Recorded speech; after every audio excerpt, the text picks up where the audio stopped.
In the dense forests and open plains of Europe, a new kind of war machine was turning heads and striking fear into hearts: the German Tiger and Panther tanks. At 60 tons each, with armor so thick that Allied shells often bounced harmlessly off their sides, these giants were more than vehicles. They were symbols of invincibility. German generals boasted openly, claiming no force in the world could stop them. Soldiers whispered tales of tanks that could shrug off artillery fire and crush any opposition in their path.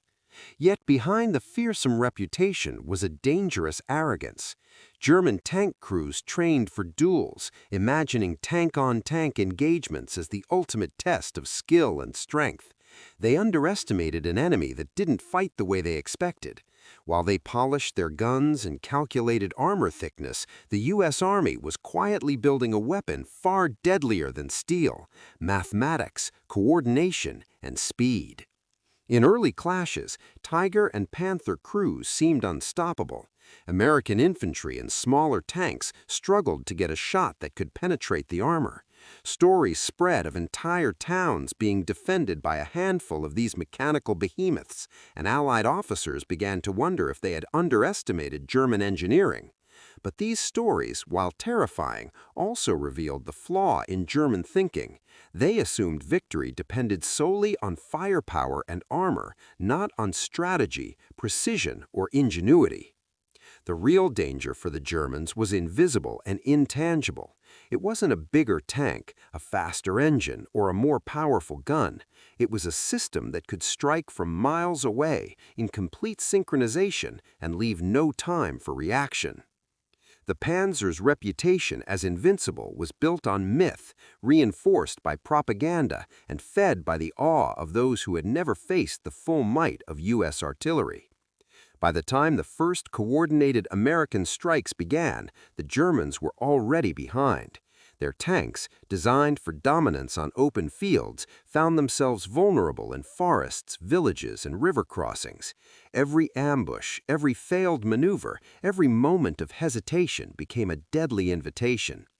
The myth of the indestructible Panzer was about to collide with a force that measured destruction not by individual courage or armor, but by precision, planning, and relentless calculation.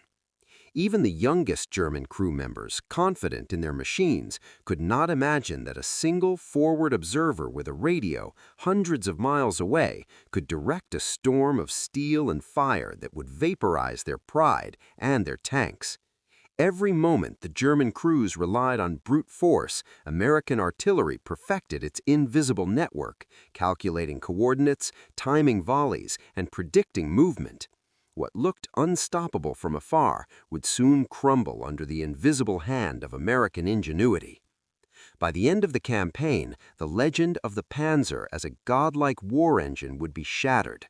Reports from battlefields described tanks blown apart before they could even fire a shot, armored divisions paralyzed by the unseen eye in the sky, and crews overwhelmed by the sheer precision of American firepower. It was not luck, courage, or heroism that defeated them, but a relentless, methodical, and almost mechanical efficiency that left no room for error. And this was only the beginning of a story that would redefine warfare forever. While German generals glorified their armored monsters, the U.S. Army quietly built a different kind of powerhouse, one that relied not on the size of a tank, but on the invisible force of coordination and precision. The field artillery, long called the king of battle, had been training for this moment for years. Organized, disciplined, and technologically savvy, American artillery units were ready to turn mathematics into destruction. Every shell fired was not just a projectile, but a carefully calculated piece in a deadly puzzle. At the heart of this system was the forward observer, often a young soldier no older than 20, armed with little more than a radio and a map. From hidden positions miles away, these observers could spot German movements and transmit exact coordinates to the Fire Direction Center. The FDC would then calculate trajectories, ranges, and timing with lightning speed. In minutes, or sometimes seconds, entire coordinates could be turned into lethal barrages. The Germans, confident in their armor and firepower, had no idea what was coming. The technology was only part of the equation. American artillery doctrine emphasized speed, flexibility, and relentless pressure. Units could shift fire from one target to another almost instantly. Panthers advancing through a village could suddenly be trapped under an invisible curtain of steel. Tigers attempting to hold a ridge could find themselves encircled by exploding shells from multiple directions. The sheer coordination, timing, and scale of these attacks made the German invincible tanks vulnerable in ways their designers had never imagined. The U.S. artillery didn't just destroy tanks, it shattered the very psychology of the German crews. Every shell that landed with devastating accuracy forced the enemy to question their assumptions, that armor alone was sufficient, that tactical cunning would protect them, that experience in battle guaranteed survival. Suddenly, every movement became a risk, every decision a potential death sentence. Forward observers, often hidden in trees or ruined buildings, became the unseen predators, controlling the battlefield with nothing more than maps, radios, and a keen eye for opportunity. It wasn't just random barrages, it was mathematics turned into an art of war. Time on target, a tactic perfected by the Americans, allowed hundreds of shells to strike simultaneously at precise moments, creating an almost inescapable storm. The Germans, confident in their armor and firepower, had no idea what was coming. Artillery became both hammer and surgeon, destroying armor while controlling the flow of battle, manipulating the terrain, and dictating enemy movement without ever firing a direct shot. Even in the most chaotic battles, U.S. artillery maintained a terrifying precision. Every unit, from the tiny observer to the massive 155mm guns, acted as part of a single, relentless organism. The Germans, despite their superior tanks, found themselves outmaneuvered, outcoordinated, and ultimately outclassed.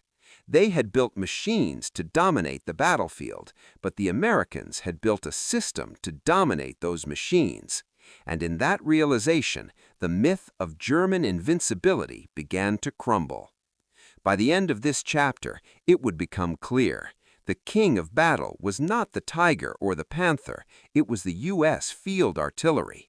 It was a force measured not in tons or guns, but in precision, speed, and the unyielding ability to strike where and when the enemy least expected. This invisible juggernaut had turned mathematics into death and strategy into an unstoppable engine of victory, rewriting the rules of armored warfare forever. The battlefield of Europe was a deadly chessboard, and the U.S. Army's artillery commanders were playing several moves ahead. While German tank crews relied on brute force and armor, the Americans relied on timing, precision, and an almost mechanical efficiency. At the center of this deadly system was the Fire Direction Center, or FDC, a nerve center that could take raw intelligence from forward observers and turn it into instant destruction. Every calculation, every trajectory, every decision was performed with meticulous speed. The Germans called their tanks invincible, but they had never faced a weapon that could strike with perfect coordination across miles of terrain. One of the most devastating innovations was time on target, or TOT. Imagine hundreds of shells, some weighing hundreds of pounds, flying through the sky from different batteries, arriving on a single coordinate at the exact same second. To a German crew, it was chaos incarnate. The air would erupt around them, explosions hammering every angle, and yet they couldn't see the enemy. They could not fight back against what seemed like magic, because in reality it was mathematics, discipline, and careful planning executed flawlessly. The Panzer, The supposedly unbeatable tank was suddenly vulnerable to a storm it could not outrun or armor against. TOT was only possible because of the FDC. These centers acted like brains controlling the body of the artillery. Observers reported enemy positions, movement, and patterns of advance. The FDC calculated ranges, angles, and timing, then relayed the firing commands to multiple batteries at once. A single misstep could ruin the plan, but the U.S. system had been perfected over years of training.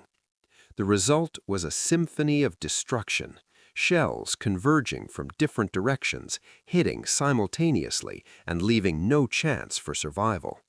German tank formations, confident in their armor, would be obliterated before they could fire a shot. Even in the chaos of combat, the Americans maintained discipline. The forward observers were often just young men with radios, hidden in forests, ruins, or hills, yet their reports dictated life and death. A single correct observation could target a Panther squadron or a Tiger platoon, and the FDC would unleash a precise and coordinated response. In minutes, what had been a well-organized German advance became a disorganized retreat under a hailstorm of iron. The tanks that were supposed to dominate the battlefield were reduced to smoldering wrecks. TOT and the FDC changed the psychological dimension of warfare. German crews were forced to adapt to an invisible, unstoppable enemy. Every hill, every village, every ridge could conceal an observer ready to direct artillery that would arrive in perfect synchrony. The battlefield became unpredictable. The advantage of armor was neutralized by coordination. For the first time, it became clear that tanks alone could not win a war if the enemy could control fire with unmatched precision. By combining these innovations, the U.S. artillery turned the tables on the German armored divisions. The Tiger and Panther were no longer symbols of invincibility. They were vulnerable targets for a system that calculated death with terrifying accuracy. Each TOT strike, each FDC calculation was a reminder that the true power of the battlefield was not in size or armor, but in coordination, timing, and relentless discipline. The Germans had created machines to dominate the field, but the Americans had created a system that dominated the machines themselves.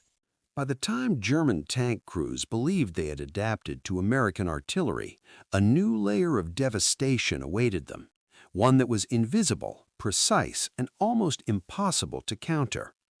The Americans had weapons, yes, but more importantly, they had innovations that turned ordinary artillery into a force of near magical destruction.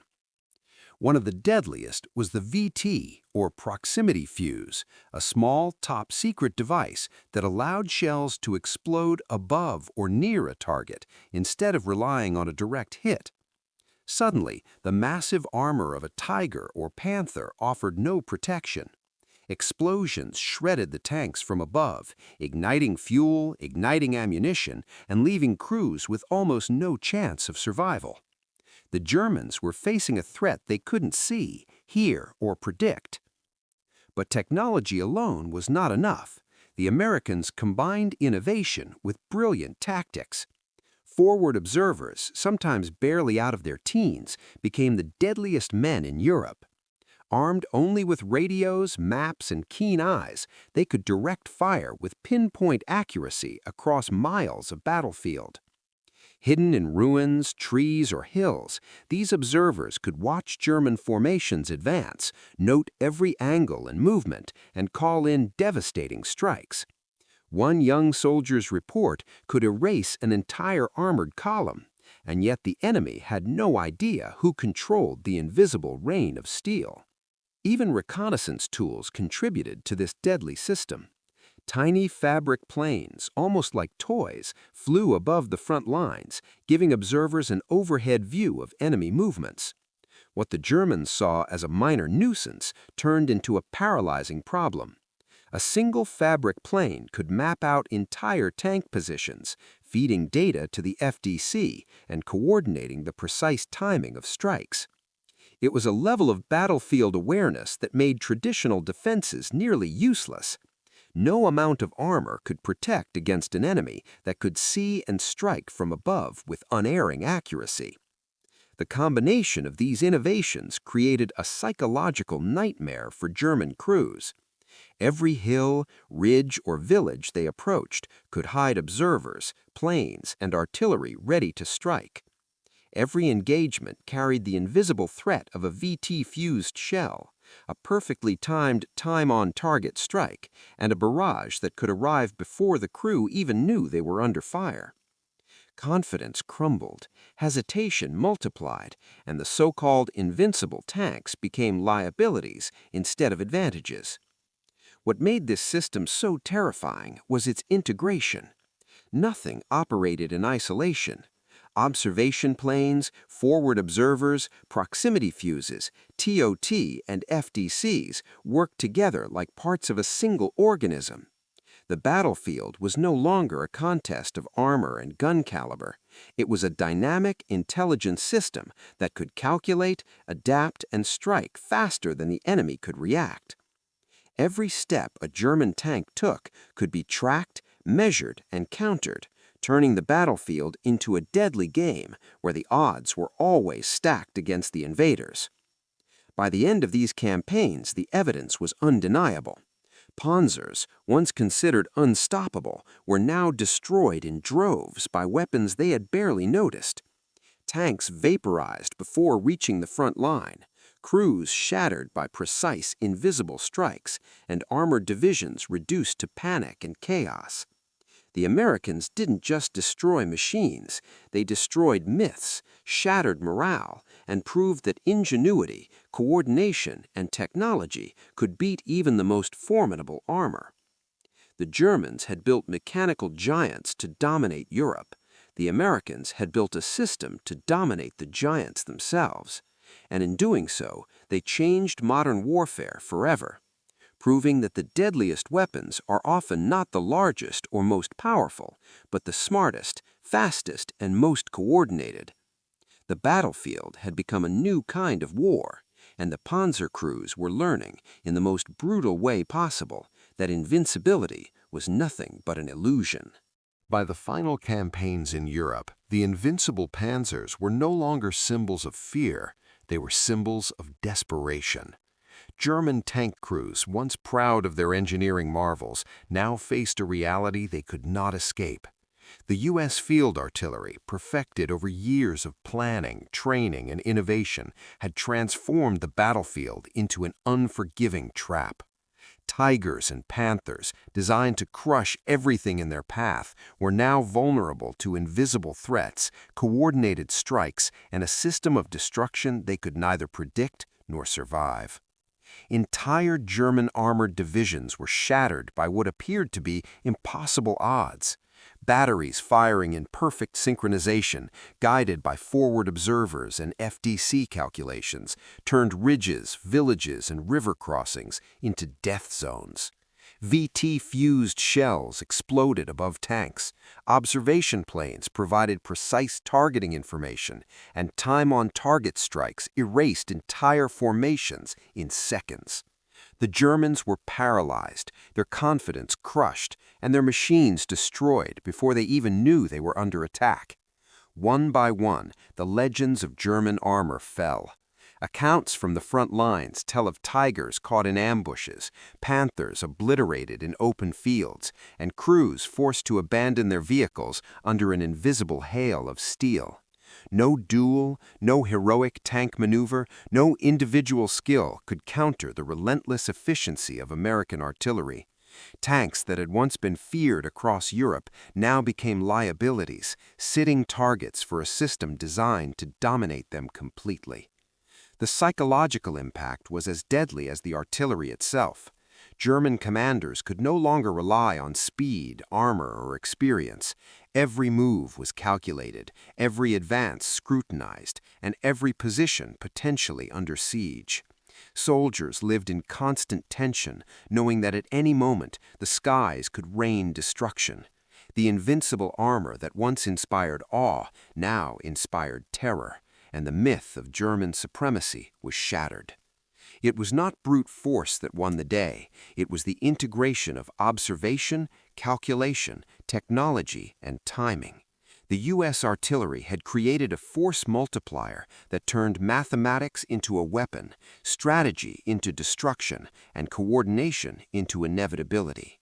No Panzer could outgun it, outrun it, or outmaneuver it. Victory belonged to those who mastered the battlefield not through size, but through intelligence and precision. By the end, the U.S. Army had rewritten the rules of armored warfare. The Panther and Tiger were no longer symbols of invincibility. They were reminders of arrogance undone by innovation. The king of battle had proven its supremacy not through a single heroic act, but through relentless, invisible efficiency that destroyed machines, morale, and myths alike. And as the dust settled across Europe, it became clear that the true power of warfare had shifted from armor and firepower to coordination, foresight, and the quiet, unstoppable hand of American ingenuity. The Germans had built monsters to dominate the battlefield, but the Americans had built a system that dominated the monsters. The invincible Panzer had met its match, not in another tank, but in a network of observers, fuses, planes, and artillery that worked together to change the course of history. And in that collision of myth and reality, the world learned a lesson that would shape warfare for decades to come: that innovation, precision, and strategy are the deadliest weapons of all.